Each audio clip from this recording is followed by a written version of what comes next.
When it comes to voting, Florida's reputation could be better. She's done this year after year after year. It's enough already. We've had enough. We've all seen the incompetence and the irregularities in vote tabulations in Broward and Palm Beach for years. Well, here we go again. Florida proved again last November that there is nowhere in the country where elections are as close or as difficult to call. Vote counting broke down as some of the same problems that plagued the 2000 presidential election resurfaced in South Florida. Conspiracy theories, mob scenes, and voter fraud allegations swirled amid an unprecedented 3 statewide recounts. I'm an American. I believe in the American way. And what this does, it makes us look like a banana republic. Florida man comes to elections, right? And kind of anything that crazy happens in Florida is not a surprise. State lawmakers are about to spend another legislative session searching for quick fix solutions. But on the other side of the country, there is a movement to completely change the way elections are run.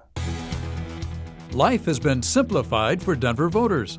The new election model means all active Denver voters will have their ballots delivered to them by mail. You can fill out the ballot in the privacy and comfort of your own home. I think this is the future, and I think this is the future for a variety of reasons. Number one, it helps voters. It makes the process more efficient. The vote-at-home model began in Oregon in 2000. Washington and Colorado followed suit, and it's spreading slowly through Iowa, Nebraska, Utah, and California. It eliminates the barriers of confusing information, so knowing where to go, what polling place to go to, all of those factors, getting off work to make it to the polls on time. And then it also reduces costs, which is a significant challenge for election officials, whether it be for equipment and capital expenditures or just daily operational costs. Florida, on the other hand, runs a system where a third of all voters votes by mail, a third votes early, and a third votes on election day. Mail voting hit a record high this year and should continue growing in popularity. Yeah, and there is a tipping point, and we saw that same tipping point in Denver when I was running the elections there. It started kind of in 2008, and with the model we had the same thing as Florida. We had vote by mail by request, and then we had early voting, and then we had election day. And we were spending more money on election day and then early voting than we were over with mail ballots. And so we were running basically 3 different elections, and that's what Florida is doing. And so the complication of that and the difficulty from an administration perspective is significant. Florida's future may look something like Arizona, which opens election day precincts even though most voters are voting by mail. It's really expensive to have to deal with one system that works really well and is very popular and really doesn't have that many problems in it, and still have that precinct-based polling place where you have to train and recruit thousands and thousands of people who are only going to be there for really one day, and by the time you get to the end of the day they're exhausted because they've been there for 12 or 13 hours already, and then you want them to be exacting in the performance of their duties on the backside, audit of ballots and things of this nature. So most of the mistakes and most of the problems that happen with elections on election day are happening at the precinct-based polling places.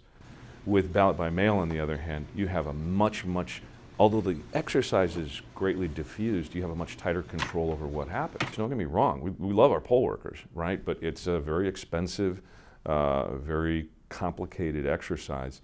It's like putting on, 500 wedding receptions all over the place, and you can't go to any of them, but they got to be perfect. The increase in mail voting presents a problem for large counties in Florida, which has some of the shortest vote counting deadlines in the country. Processing and authenticating mail ballots requires more time and resources. A look at the hours worked and money spent by Florida's largest elections offices helps explain why the 2018 midterms were so hectic.